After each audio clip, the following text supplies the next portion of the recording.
माटी के बर्तन को, माटी को गूंथ कर एक बार फिर एक नया आकार देने की कोशिश करते हुए प्रोफेसर चंदेल जी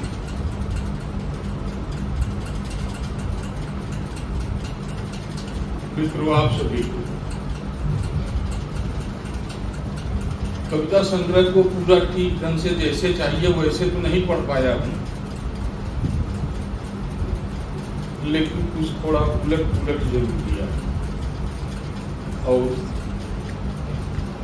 उलटने पलटने के क्रम में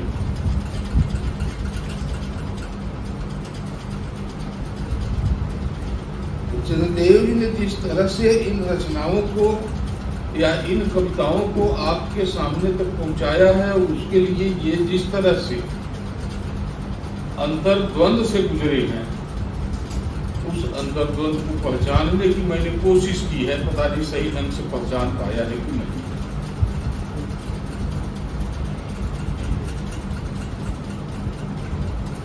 चंदेल जी गांव की कलम तो जरूर है, लेकिन देश की राजधानी में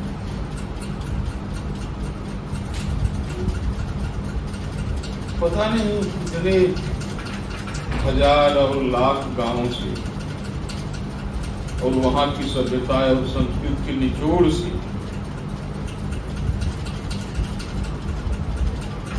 राजधानी का एक एक कोना बना है और उसी कोने में हमारे शिक्षण संस्थान भी हैं। संयोग कहिए या दुर्योग कहिए, चंदेल जी भी बड़े शिक्षण संस्थान से जुड़े थे।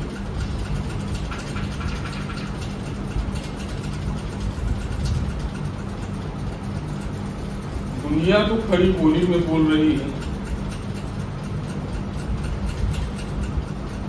जिस जवाहरलाल नेहरू विश्वविद्यालय में बैठ करके आज आप लोग भोजपुरी पर बात कर रहे हैं, एक समय यहां ऐसा था कि हिंदी नहीं सुनाई देती। हमने यहां हिंदी सुनना सीखा है और हिंदी से आज भोजपुरी तक पहुंचे हैं। माध्यम चंद्रदेव जी बने, मैं एक बार फिर न बनूंगा।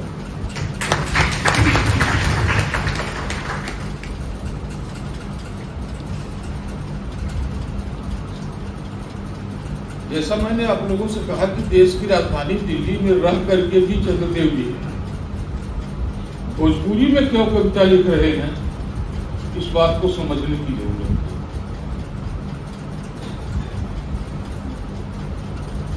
कविता की रचना प्रक्रिया, कविता में आए तथ्य,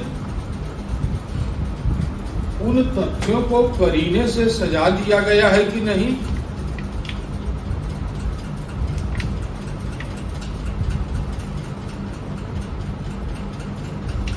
इन सब चीजों को अगर हम उन कविताओं में देखें जो कविताएं एक बौद्धिक विमर्श के लिए लिखी गई हैं, तो बात को वहां सही लगती है। चंद्रदेव जी ने क्यों कविता लिखा, क्या है कविता लिखने का इनका मूल उद्देश्य, क्या है, ये क्यों लिख रहे हैं। और एक चीज मैं आप लोगों से बताऊं, यह चंद्रदेव जी का पहला प्रयास नहीं है, पहले तरह का प्रयास नहीं है, इस तरह का एक और प्रयास कर चुके हैं। आप केवल बोली के रचनाकार ही नहीं है, बल्कि जो हमारे गांव में फैली हुई कला है, उस कला के भी जानकार है। और शायद यही गवईपन और बोली इन्हें विद्यापति तक ले गया। इनकी एक किताब विद्यापति पर है, आप लोग देखिए, और इन्हीं से पूछिए कि विद्यापति तक क्यों गई।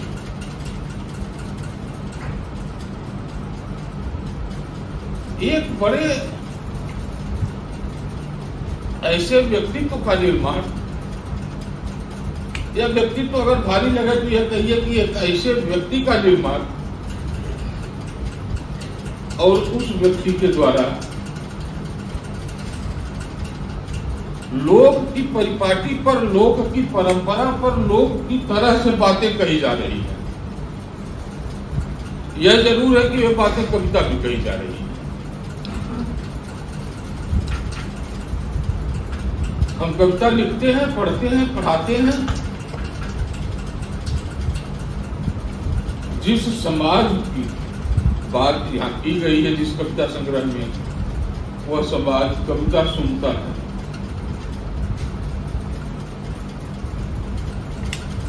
और पूरे कविता संग्रह में जो चीज हमें सबसे मजबूत दिखाई दी,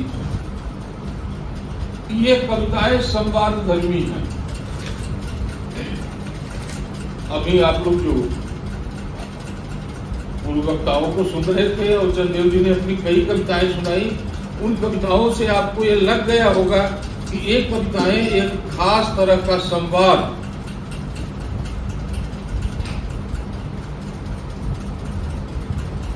करती हुई दिखाई देती है।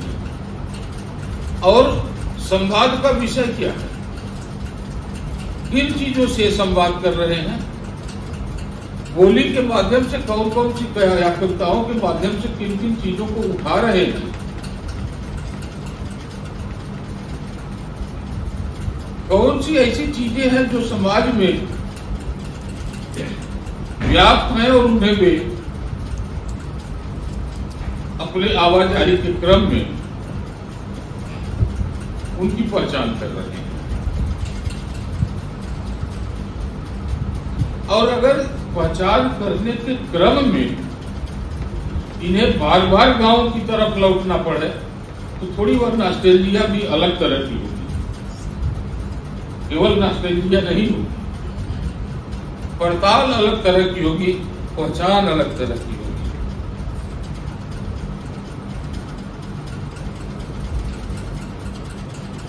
कविता में मानव समाज की एक सूत्रता, बंधुत्व, इन गुणों को पिरोने की कोशिश इन्होंने की है, जो हर कविता में दिखाई देगी। एक कविता की बात मैं नहीं कर रहा हूं, यह हर कविता में आपको एक, जिसको ये शब्द देते हैं मानुष भाव, वह मानुष भाव हमें मिलता है। कुछ जगहों पर चंदेव जी ने बड़ी गहरी टिप्पणी की है।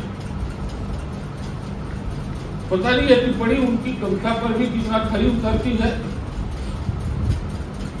या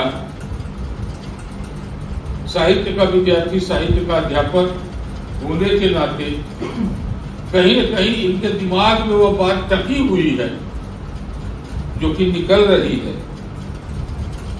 लेकिन है गहरी बात। बड़ी शिद्दत के साथ इन्होंने इस चीज को कहा है कि यथार्थ पर कल्पना का भाव जब गाढ़ा हो जाता है तो वहां कविता लड़खड़ा जाती है। इनका यथार्थ अपनी जगह है, यह है कि यथार्थ को देखने का रूप थोड़ा भिन्न क्या है। लेकिन चंदेव जी की यह किताब जो है, इनकी सभी भोजपुरी कविताओं का संग्रह नहीं है। जहां तक मुझे याद आ रहा है कि इसमें 1997 से लेकर के 2007 तक की कविताएं हैं।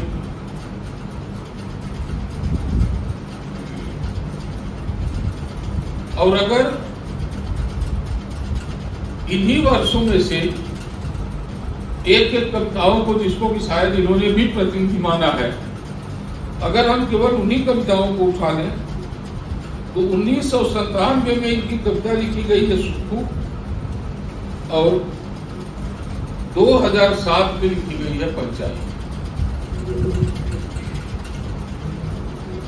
अब इन दोनों कविताओं की समस्या क्या है? अगर हम इन्हीं दोनों कविताओं पर ध्यान दें और इसके कथ्य पर ध्यान दें, थोड़ा इसके कथ्य का हम विश्लेषण कर ले, तो हमें बीच का पूरा समझ खुल जाएगा और किस तरह से ये चीजों को देखते रहे हैं वह मालूम हो जाएगा। मैं उनका विश्लेषण नहीं करूंगा, आप किताब लीजिए, पढ़िए और अपने से विश्लेषण करिए। आप सभी लोग पढ़िए किस तरह से सामाजिक यथार्थ की परतें खुलने लगती हैं, सामाजिक यथार्थ किन किन रूपों में हमारे सामने आता है और वह सामाजिक यथार्थ कैसे बदल रहा है। हमारे समाज में किस तरह की बुराइयां व्याप्त हैं, पूरा पड़ताल ये करते हैं, पंचायत से लेकर शिक्षा व्यवस्था तक, अवैध गर्भ तक, तमाम जगह की बातें हैं जो सुक्खू के माध्यम से इन्होंने उठाया। बातचीत क्या बात में कर रहे हैं, सुनिए जरा उसे कान लगाकर। रमजनिया के मां का तर्क सुनिए और अच्छा लगा मुझे कि इन्होंने अपने चरित्र का नाम ही रंजनिया रखा है।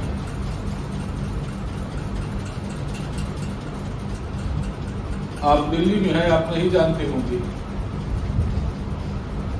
भारतीय समाज व्यवस्था पर जो लोग काम करते हैं वे जानते होंगे, वे जानेंगे कि भारत में समाज ऐसा भी पाया जाता है जिसको रमजना करते हैं। मैंने बार बार आप लोगों से बात की है कि जाति व्यवस्था पर बात करते हुए हम अपने से नीचे एक जात की परिकल्पना कर लेते हैं और यह परिकल्पना करते करते करते वहां तक पहुंच जाते हैं जिन लोगों की कोई जाति नहीं होती, और जिनकी कोई जाति नहीं होती वे किस अपमान से गुजरते हैं। तुलसीदास ने भी से महसूस किया था कि सबसे कठिन जाति अपमान। यहां तो रमजनिया है, राम जाने ही कैसे पैदा हो गई है, और उसी के कोख का सवाल है, उसी के गर्भ का सवाल है, तो सवाल थोड़ा गहरा हो जाता है। अपनी कविताओं में चंद्रदेव ने कैसे सवालों पर परत दर परत रख करके उसको गढ़ा किया है, ये लक्ष्य करने की चीज है। एक और बात मैं कहूंगा, मेरी अंतिम बात होगी इस किताब के बारे में।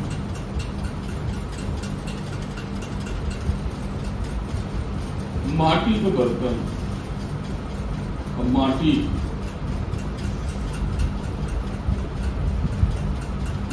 का बर्तन कविता का केवल माटी का बर्तन कविता का केवल यह उद्देश्य नहीं है कि मिट्टी से बनने वाले छोटे छोटे बर्तनों से गिनाते हुए हम बड़े बर्तन तक पहुंचे। मैटर ऑफ फैक्ट जो लोग उसमें देख रहे हैं उनको ये भी देखना चाहिए कि इन्होंने अपने संग्रह का नाम भी माटी का बर्तन रखा है। और भारतीय सभ्यता में मित्रों दो चीजें ऐसी हैं जो मनुष्य के जीवन से लेकर के मृत्यु तक जुड़ी रहती है। एक तो है मिट्टी और दूसरी चीज लकड़ी। माटी की काया, माटी का शरीर माटी में मिल जाना, बड़ा मतलब इससे एक बड़ा भाव आप पकड़ सकते हैं। अब कोई काम अगर आपका खराब हुआ आप उसको डांटते हैं कि मिट्टी में मिला दिए,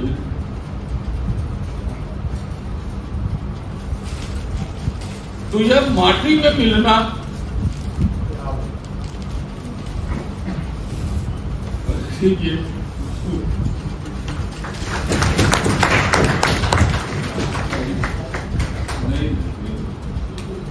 तो अब जाएगा।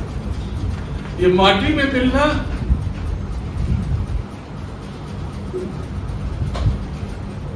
अपनी धारा को समाप्त कर देने जैसा है और बर्बाद कर देने जैसा भी है। कहीं कहीं इसी से हम ललकारने का भी काम लेते हैं, मत इस सामने आओ नहीं मिट्टी में मिला देंगे।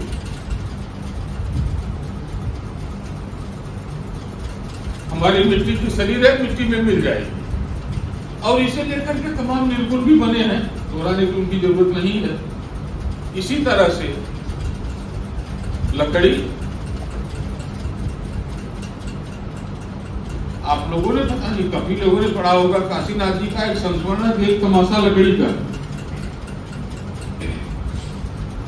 और बड़े ढंग से उन्होंने उसमें वो निर्गुण भी दिया है कि पैदा हुए तब भी लकड़ी, पालना जो बनाया गया वो भी लकड़ी का, शादी ब्याह में किस तरह से लकड़ी का प्रयोग हुआ,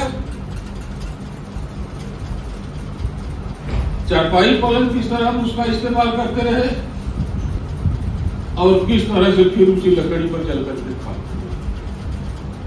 तो मित्रों, ये माटी और लकड़ी जो हमारे ऐसे प्रतीक हैं जो हमारे साथ जीवन भर जुड़े रहेंगे और हमारे जीवन को समाप्त करके भी अपना अस्तित्व बनाए रखेंगे।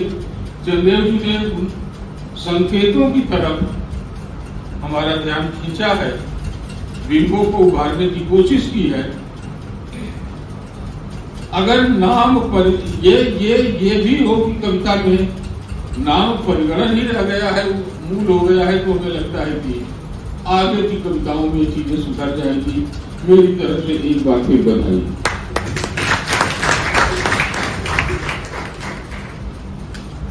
और भी कई चीजें हैं, मैं आपको बताऊं कि इसमें तो ऐसे ऐसे टिपिकल शब्द हैं, ऐसे ऐसे टिपिकल मुहावरे हैं कि उन टिपिकल शब्दों को, उन टिपिकल मुहावरों को देख करके थोड़ा बहुत भोजपुरी मैं भी जानता हूं। मैं भी सोचता था कि चंदेल जी कहां से खोज करके ले आए, और जब आप लोग नहीं आए थे, यहाँ हम लोग बैठे थे तो बात हो रही थी कि कोई कह रहा था कि ये तो भोजपुरी की किताब है, बात भोजपुरी में ही होना चाहिए। बात भोजपुरी में हो सकती थी, लेकिन जिनका ये संदेश था कि बात भोजपुरी में होनी